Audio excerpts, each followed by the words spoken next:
বন্ধুসকল, ফেব্ৰুৱাৰী মাহৰ ৰাশিফলৰ শিতানলৈ সকলোকে স্বাগতম জনাইছোঁ। ফেব্ৰুৱাৰী মাহটো আপোনালোকৰ কেনেদৰে পাৰ হ'ব? গ্ৰহসমূহৰ শুভ দৃষ্টি আপোনাৰ ৰাশিৰ ওপৰত ফেব্ৰুৱাৰী মাহটোত কেনেধৰণৰ হ'ব? কোনটো দিশত আপোনালোকে ভাল খবৰ এই মাহত লাভ কৰিব, সেই বিষয়ে আজি ভিডিঅ'ত আপোনালোকে জানিব পাৰিব। আজি আমি বৃষ ৰাশিৰ ব্যক্তিসকলৰ শিক্ষা, কৰ্ম, আৰ্থিক স্থিতি, পাৰিবাৰিক স্থিতি আদি প্ৰায় প্ৰতিটো দিশত এই ভিডিঅ'ত জনাম। গতিকে ভিডিঅ'টো শেষলৈকে চাই থাকিব। অৱশ্যে ভিডিঅ'টো আৰম্ভ কৰাৰ পূৰ্বে আপোনালোকলৈ এটা বিশেষ অনুৰোধ যে ভিডিঅ'টোত এটা লাইক কৰিব, আৰু যদি আজি প্ৰথমবাৰৰ বাবে এই চেনেলটোলৈ আহিছে তেতিয়াহ'লে চেনেলটো ছাবস্ক্ৰাইব কৰি কমেণ্ট বক্সত জয় শ্ৰীকৃষ্ণ লিখিবলৈও একেবাৰে নাপাহৰিব। গতিকে আহক আজি ভিডিঅ'টো আৰম্ভ কৰোঁ। বৃষ ৰাশিৰ ব্যক্তিসকলৰ ফেব্ৰুৱাৰী মাহত কৰ্মস্থানত শুভ পৰিৱৰ্তন আহিব ধৰিব, কাৰণ কৰ্মস্থানত বুধ শুক্ৰকে ধৰি কেইবাটাও গ্ৰহৰ স্থিতিয়ে ফেব্ৰুৱাৰী মাহত আপোনাক কৰ্মত পৰিৱৰ্তন লৈ অনা দেখা যাব। পূৰ্বৰ পৰাই যিহেতু ৰাহু কৰ্মস্থানত আছে, গতিকে নিশ্চয় আপোনাক কৰ্মত ভাল ফল প্ৰদান কৰি আহিছে।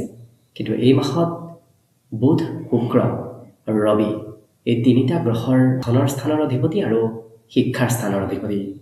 গতিকে আপুনি নিজৰ কৰ্মৰ জৰিয়তে ধন বৃদ্ধি এই মাহত কৰিব পাৰিব। বুধ গ্ৰহই আপোনাক বিভিন্ন প্ৰকাৰে ধন আপোনাৰ হাতলৈ দিয়া দেখা যাব।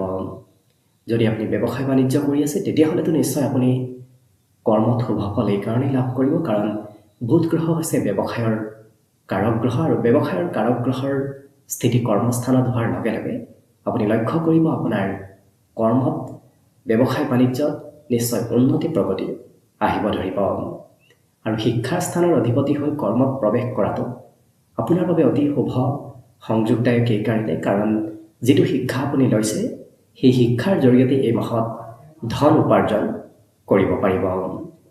গতিকে যিটো আপুনি শিক্ষা লৈছে সেইটোৰ জৰিয়তে আপুনি কৰ্ম কৰাৰ চেষ্টা কৰক, নিশ্চয় শুভ ফল আহিব ধৰিব। প্ৰেম সম্পৰ্কটো মধুৰতা আহিব, বিশেষকৈ পৰিয়ালৰ সমৰ্থন আপোনালোকে প্ৰেম সম্পৰ্কত লাভ কৰিব। ইয়াৰ উপৰিও শিক্ষাস্থানত পূৰ্ণ দৃষ্টিয়ে একাধিক শিক্ষাৰ যোগ এই মাহত লৈ আনিব, আৰু চতুৰ্থ স্থানতো যিহেতু চাৰিওটা গ্ৰহৰে দৃষ্টি থাকিব, যিটো কাৰণত আপোনাৰ বন্ধু বান্ধৱৰ পৰিমাণ এই মাহত বৃদ্ধি পাব। একাধিক বন্ধুৰ সৈতে আপোনাৰ যোগাযোগ হ'ব। ঘৰত সা সম্পত্তিবোৰো বৃদ্ধি পাব ধৰিব। বিশেষকৈ লাক্সাৰিয়াছ সম্পত্তি আগমনৰ সম্ভাৱনা এই মাহত দেখা পোৱা গৈছে, কাৰণ শুক্ৰ গ্ৰহৰ চতুৰ্থ স্থানত দৃষ্টিয়ে এই মাহত আপোনাক ভূমি, ভৱন, বাহন, বিশেষকৈ যান বাহন ক্ৰয়ৰ যোগ আপোনাৰ বাবে লৈ আনিব। যিহেতু শুক্ৰ গ্ৰহ হৈছে আপোনাৰ ৰাশিৰ অধিপতি গ্ৰহ, গতিকে ৰাশিৰ অধিপতি গ্ৰহ হৈ আপোনাৰ কৰ্মস্থানত প্ৰৱেশ কৰাটো সেইটো আপোনাৰ বাবে শুভ সংযোগদায়ক, কাৰণ আপুনি এই মাহত যেনেকৈ নহওক কৰ্ম কৰিবলৈ উদ্যমী হৈ পৰিব।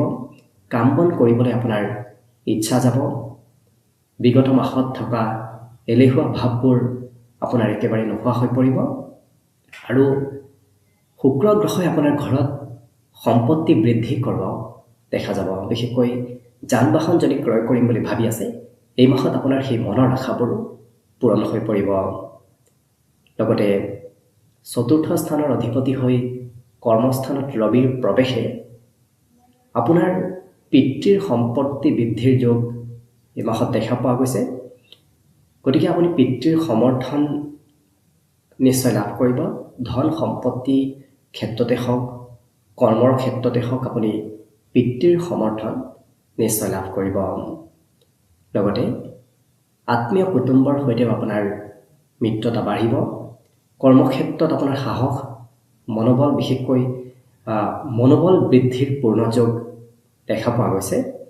যিহেতু ৰবিৰ কৰ্মস্থানত প্ৰৱেশে চৰকাৰী কৰ্মৰ যোগ এই মাহত লৈ আনিব, গতিকে আকস্মিক চৰকাৰী কৰ্ম প্ৰাপ্তিৰ এই মাহত সম্ভাৱনা, বিশেষকৈ ফেব্ৰুৱাৰী মাহত সম্ভাৱনা দেখা গৈছে। গতিকে আপুনি অকণমান এক্টিভ থাকক, উদ্যমী হৈ থাকক, নিশ্চয় চৰকাৰী কৰ্মত আপুনি শুভ ফল লাভ কৰিব। লগতে কৰ্মক্ষেত্ৰত আপুনি নিজৰ কথা বতৰাৰে আনক প্ৰভাৱিত কৰাৰ এক ব্যক্তিত্ব আপোনাৰ ভিতৰত আহিব, কাৰণ বুধ গ্ৰহ হৈছে বাণীৰ কাৰক গ্ৰহ। বুধ গ্ৰহই সদায় কথা বতৰাৰে আনক প্ৰভাৱিত কৰাৰ কৌশলতাবোৰ দিয়ে ব্যক্তিত্বত। গতিকে এই মাহত যিহেতু কৰ্মস্থানত বুধ গ্ৰহৰ সেই স্থিতি হৈছে আৰু সেই কৰ্মস্থানত স্থিতিয়ে আপোনাৰ কথা বতৰা কোৱা শৈলীবোৰ খুব ধুনীয়া কৰি তুলিব। গতিকে আপুনি লক্ষ্য কৰিব, আপুনি নিজৰ কথাৰে ব্যৱসায় বাণিজ্যত উন্নতি লাভ কৰিব, কৰ্মত উন্নতি লাভ কৰিব। লগতে বাকী গৃহস্থ